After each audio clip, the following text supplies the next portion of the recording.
Hey, you, I was thinking about you. And you know what I was thinking? I'm thinking it's time for you to soar. Welcome back to It's Time to Soar podcast, Getting Unstuck with me, Coach Katina. We are here to help you get unstuck, unlock your potential, and let you rise to the top and soar to what's next. Today's episode is for the professional who feels kind of stuck. Not just any professional, but a professional that is multi-talented. That's it. You're talented, capable, and probably the go-to at your job, on the job. You know all the answers, etc. But lately, you might be feeling like, what am I doing all this for? Where am I going? Where am I even headed? What am I working toward? Well, if that's you, this episode is definitely for you. It feels like to people that are often onlooking and they're like, oh, you're so talented and you're so good at so many things. And that's great. But there is a hidden struggle among the multi-talented professionals. And the thing is, being gifted doesn't guarantee that you're going to feel fulfilled. And that's not something to sneeze at. It's not something to take for granted, being fulfilled at the role that you're doing. Like, we are not in our parents or grandparents' age where they often work jobs because they had to. They worked, and sometimes they worked for years, did not ever like the job, but that was never even a question. If they enjoyed their work, it was work. And so we're not in that age where you have to work in a job or a role that you don't love. You can actually find something that you love doing. So I just wanted to tell you that if that's you, you spent years performing at a high level and you're just not sure where you're headed. You've checked the boxes, you've done this, you've done that, but somehow you just still feel like your purpose is blurred. Like, what am I doing this for? Well, you're not broken. You're just probably out of alignment. According to a 2024 Gallup poll, 60% of professionals say that they are directionless in their role and in their career. And nearly 70% of them say they are not using their strengths daily. Now, go back to the example I gave of our grandparents. Did they use their strengths? It wasn't about strength, like their gifts and the things they're really good at. It was about putting food on the table. It was about survival. And in this day and age, for 70% of people to admit that they are not using their strengths daily, that means you're not alone. But you don't have to stay there. Knowing that you're not alone is one thing, but staying there is something else. And that's what we're trying to avoid. So let's talk about clarity and why it seems to be so elusive. I mean, you're good at everything. Why is clarity so elusive? A lot of times, if you're good at a lot of things, you're spread too thin because you're doing all the things that you're good at. You've become the fixer. So you're fixing things, or you're in maintenance mode instead of being the visionary, and you're kind of stuck maintaining things and keeping things in the status quo instead of soaring in one good thing. Maybe you spent too much time supporting others because you're just good at that. And then you got lost and you lost sight of what it is that makes you excited, that fuels you, that gives you energy. If any of that sounds familiar, then you need to get clear. And I mean that literally and figuratively. Clear, CLEAR, is the framework that I use for clients that come to me in a fog or feeling like they don't have career clarity. And so I want to walk you through that really quickly, what the acronym is for the proprietary framework, and then you use it on yourself and see if we can't get you to some level of clarity, or at least on your way. So, C, clarity of self. That's exactly what we start with. And it's about knowing who you are. You cannot aspire to be something else unless you know where your starting place is. Like what makes you happy? What makes you jump? What energizes you? What do you value the most? And what, at this point in your life, do you refuse to compromise anymore? Think about that for a second. The L in clear stands for leveraging your strengths. Remember, I said that about 70% of professionals reported in that Gallup study that they're not using their strengths on a daily basis. What are your strengths? You are not meant to do everything well. I know. I get it. Every class, there's somebody that says, but I do, and I'm great, and I'm amazing. And to you, my hat is off to you. You're phenomenal. That is incredible. I want to take the pressure off of those of you who feel like you have to be great at all the things. And I grew up a PK, and a PK is a pastor's kid, a preacher's kid. So when you are the preacher's kid, if nobody else comes to service, you know you and your siblings are there. You and your family are there. And you know how to do everything from A to Z in that church. It doesn't mean that it's your calling, but you can do almost everything in that whole church. And so I just want to relieve the pressure off of you. If you feel like you have to do everything well, you are not meant to master everything, but you should master what matters. I want you to take a minute and list 3 things that people always thank you for. Just think about that. 3 things that people always thank you for. You know what those are? Those are your value signals. Those are your value. Those are things that mean a lot to you, and you do them without even thinking, and people thank you for it. And the next letter, E, evaluate your alignment. How aligned are you to your values? Check your compass. Does the role that you're in right now, the team wherein you work, or the culture in your job, in your office, in your team, does it reflect your values and vision? Think about it. We talked about your value signals, the 3 things people thank you for. That means they're important to you, and you do them naturally. It just comes out of you. Now I'm asking you to evaluate your surroundings. Where do you work? With whom do you work? Are you able to say that they line up with your values, your value signals? If not, no wonder you're drained. No wonder you're tired. Misalignment masquerades itself as burnout. And because we have maybe a high value or a high moral compass to do well on whatever task we're given, we can do well on a task and burn ourselves out because there is no validation, there is no spark, there's no energy, because it is not necessarily our passion or what aligns with our value signal. So I want you to evaluate your alignment. And now that you've evaluated your alignment, I want you to act with intention. That's the A. So you want to put in place some things that you can do to move yourself closer to your value, to what you value, to what matters most. How can you do that? And so I want you to stop letting opportunity happen to you. I want you to design opportunity. Set little goals, micro goals. You don't want to overwhelm yourself. This is how you do it. You set micro goals, little steps toward that. You build skill bridges. How do I get from here, what I do all day, to aligning with my value? How do I do what fuels me? Little steps, baby steps.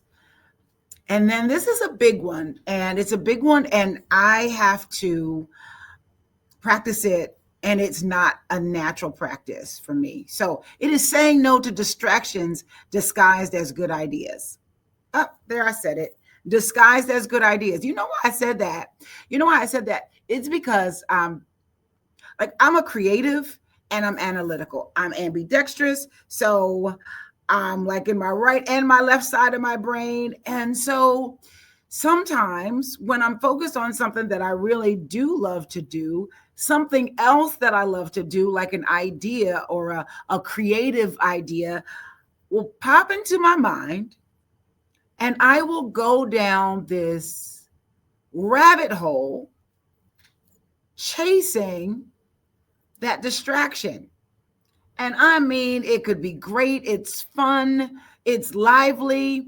I'm passionate about it, but I'm also passionate about this one, and I've got to get it done. So I want you to start practicing saying no to distractions that are disguised as good ideas. Now, great ideas out of timing are bad ideas. Now, what do I mean by that? And you can type in the comments. And for those of you driving, just, kind of say it out loud to yourself if you want. But it's a great idea for me to write the next chapter of my book. It's a great idea. And if I have that idea in the middle of something that I need to finish, something I've got a deadline, a timeline for, it needs to be finished in a block of time, maybe it's on my calendar, then this great idea happened to come at a bad time, and it can cause me to be out of alignment. Or maybe the great idea I have, or an urge to help somebody, in the middle of me fulfilling or pursuing a passion, a project that has a definite beginning and an end at a time that I've set aside. So I want to address the fact that as a creative, I get it, that if you get a creative whim, or, you get a piece of your book or your manuscript that you've been trying to write, knowing what it feels like to have writer's block. This is an aside, by the way. Knowing what it feels like to have writer's block, you definitely want to go with when you feel like writing. But when you want to complete or pursue or finish something else, and you've got this creative idea, I have come up with a compromise, and maybe you can type in the comments or let me know what it is that you do when you get a creative distraction in the middle of something you need to get done. And this is what my compromise is. I will pause. You know why? I will pause, and I will record the idea. I will give myself like 5 minutes to type it out or speak it into my recorder and get the thought down and give it enough energy so that I can pick back up with that momentum. It takes me and lets me get that creative burst out, and I get it down on paper, I get it down on audio, so that I can jump back on it. I need to say something really quickly. First, to the creatives, that thought or that idea, one, will either drive you bonkers because you were trying to get it out or trying to get a project finished, and you want to complete this project, but that creative distraction or that creative thought is nagging at you. So you need to satisfy it. But the compromise is you give it a little bit of time. You take some time. You have that creative. If you get up and you walk or you talk or you type it in, you get that you can satisfy that for now and get back to what's at hand. The other thing is, that sometimes when those creative ideas or those thoughts come, they never come back. They never come back the same way or with the same passion that they did when you got it at first. So if that's you,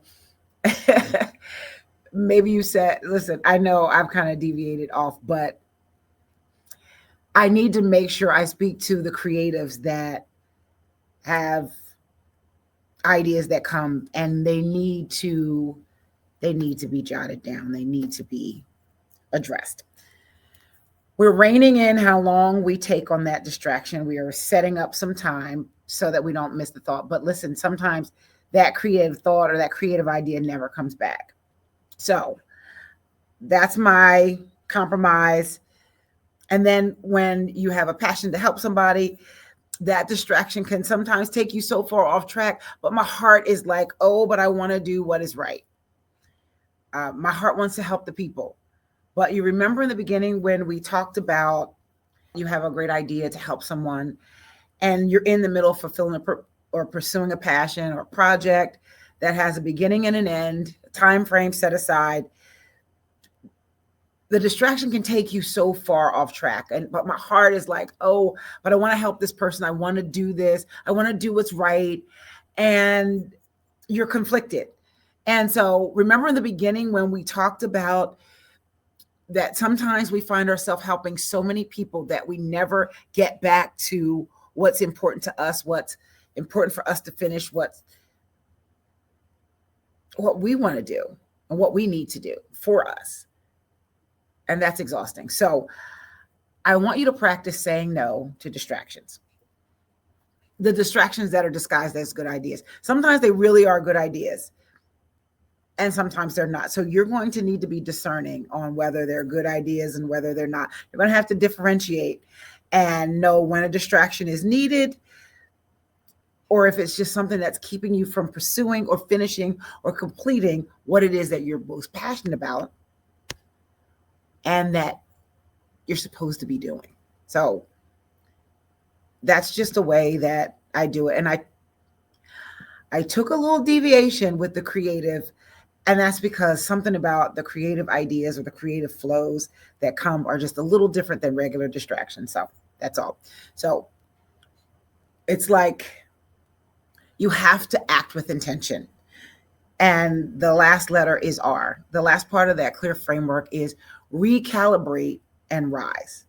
So you've built some action toward the very things that align with your core, the things that affirm your value, and they give you energy and momentum. And it comes with that. And now, so you've built that bridge.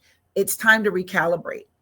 And for those of you who feel like growth is linear and you're like, in your mind, you build this checklist and you want to check off each little thing that you do. And you say, okay, I've done all 4, or maybe I've done all the 5 things. I should be growing, or I should have moved to this level.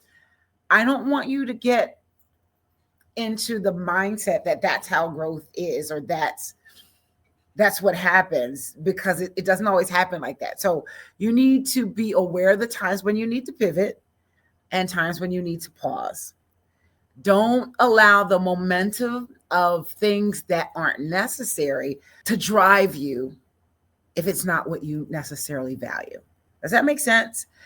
Like, don't let them carry you so far that you never get around to doing what you value.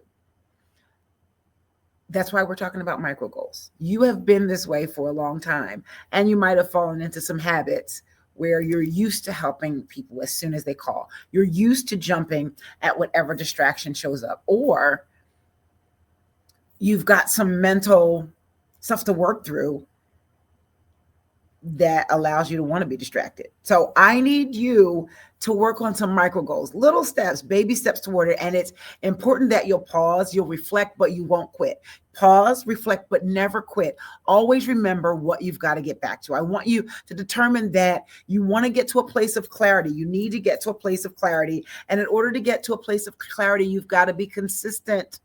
Oh, I know consistency is not a dirty word, but it's a real word, and it's a real word that we need to pursue. And so I have to take a minute. Sometimes I have to pause and I have to reflect, see my progress. Now you've got to see your progress, even with the micro things, even with the small things. You've got to celebrate your wins and understand that you're not where you used to be, and you're just moving toward where you ultimately will be aligned with your values. Reflect and see your progress. Understand I'm getting there. I am in the scope of things as they align to my values. So recalibrate and rise. Revisit this clarity every 90 days. So you're doing micro actions toward aligning to your values. But I want you to revisit that. I want you to come back and see, have you moved back? Have you slipped back? Or are you really consistently pursuing? It's a progression. It's not perfection. And what I mean by that is I don't want you to feel that like you're pulling that list out again and checking off boxes and expecting, surprise, I'm aligned, I've got clarity. It is not like that. Give yourself some grace. Sometimes it takes a while. Give yourself some time, but be intentional and be consistent. Work the process. Work the clear process. It actually works. and go ahead and get some clarity for yourself. Remind yourself of who you are and what your values are and what makes you energized. Leverage your strengths. Make sure you're using your strengths daily. It's a waste of strengths for you to not be using them daily. It really is, at least every other day. So I want you to challenge your strength. Challenge yourself. Are you really using your strengths daily? Or when's the last time you used them? How often do you use them? Check that and make sure you're leveraging them, and evaluate your alignment and see where you fit. Don't spend too much time in a place, a culture, an environment, a relationship that doesn't validate or energize you. You could be misaligned and you'll end up burned out because you're working towards something that isn't even aligned with your goals. So now that you know that, I want you to act out in intentionality, and consistency. Move toward that place where you're clear. You might not be clear right now, but you know, as you move toward what validates you, what energizes you, that you're moving toward where that clarity is. And just keep doing that. It's like rinse and repeat. It's like you recalibrate and you rise. You recalibrate and you rise. You give yourself grace. You get back on track. You do it again. You continue until you've dropped into alignment. I want to tell a story about a young lady that I worked with, and she was working a job that she was amazing at, but she could almost do it in her sleep. She was not energized by it. She was a great performer, but she didn't love it. She was bored to tears, literally. And after a while, she was miserable. She got to dread going to work. And so we're working together, we're talking through, and I did what to her seemed to be the unthinkable. I suggested that she go and volunteer. She's exhausted from work. She's working really hard, but she's excelling, but she's miserable. And I say, go volunteer. And she started to volunteer. She volunteered with kids. She started working with them. And when I say she dropped into her zone, her salary at her other job was decent. She made a good living. But now with these kids, she was so fulfilled. And when I say the energy that it took for her to put on a happy face at work was just the opposite of when she was volunteering with these kids. It didn't matter. It didn't matter how crazy it was. It didn't matter, the ups or the downs with the kids. It was always good. She was giggling. She was laughing. She was creative. She was coming up with new ways to engage them, new ways to bring them in and bring them up and coach and teach them to another level. When I tell you, for her on volunteer day, it didn't matter how long the days were. She would leave the job. She was miserable and get re-energized for hours working with kids after school. And so finally, she decided to pursue her passion and she became a teacher. And when I tell you that she is in her zone of genius, the kids love her. She loves the kids. Her family life is even better because she's happy. She's creative. The ideas she comes up with, she makes me exhausted just watching what she does with these kids. She makes me exhausted. She loves it. She would do it all day for free. And it sounds cliche, but I want you to ask yourself, what would you do all day for free? That's a hint at something that's your passion.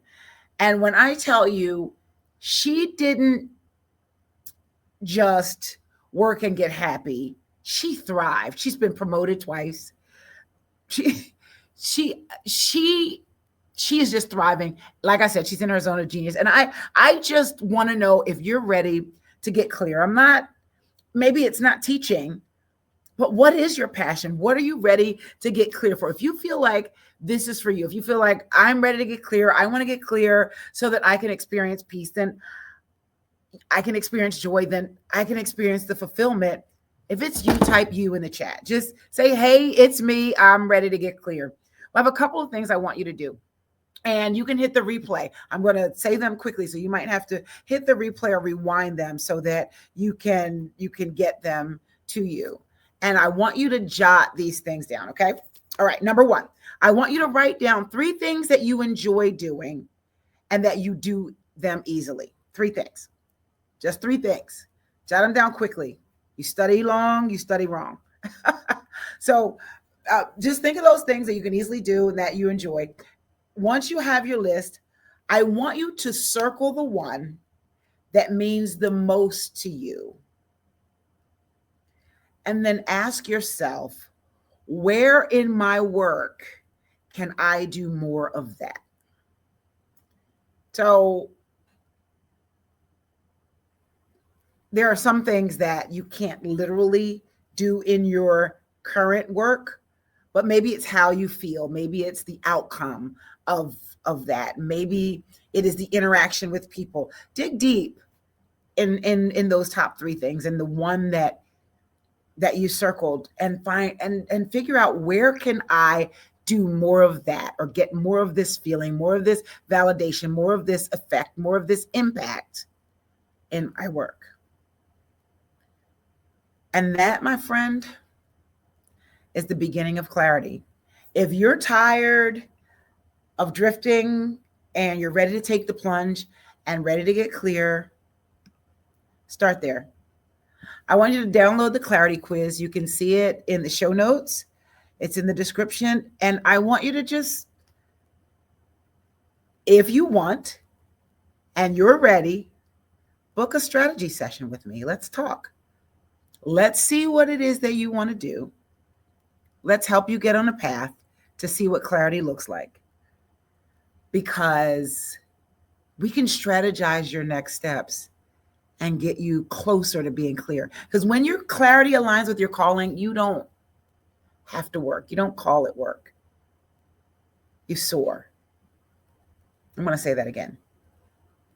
Book a 20-minute session with me so we can understand where you are and strategize your next steps and get you that much closer to clarity, get you clear. Because when your clarity aligns with your calling, you don't just work, you soar. Hey, you. I was thinking about you, and you know what I was thinking? I'm thinking it's time for you to soar. Remember, like the video, share it, and tag somebody that needs to hear it. And I look forward to seeing you in the next episode.